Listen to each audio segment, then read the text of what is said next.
Space, the Royal Tantra on the Great Perfection of Bodhicitta. It is spontaneously realized. It is our reward. It is beyond any strife. It is a siddhi. We are pure from the primordial, so we do not need to cleanse.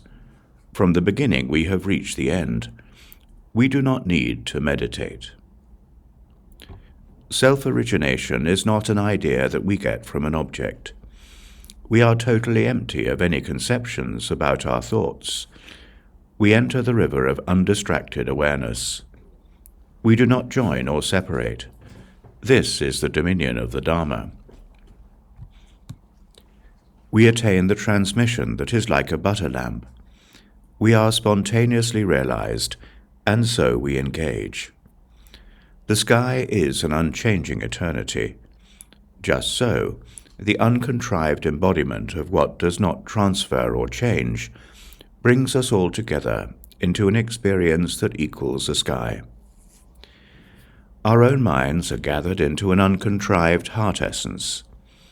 The great pervader, just as he is free of causes and conditions, for he has no cause or condition. Like when there is a miracle in the unpolluted sky, we do not move while blessings are happening. We have not existed right from the beginning, and just so, we shine in a great uncontrived purity. As it is with the secret sky, the embodiment of the heart essence that is a self-originating secret does not reject anything. It is an embodiment of purity. We are present without transiting or changing through the three times. This is an analogy for the exemplification of what is self-secret. Our uncontrived true nature is pure. The conceptions that we contrive are reverted. All the conceptions that we ponder are exhausted. All the conceptions that we ponder are exhausted. We reach the end, the dominion of clear wisdom. Blessings that blaze by themselves are most astounding. We do not join or separate.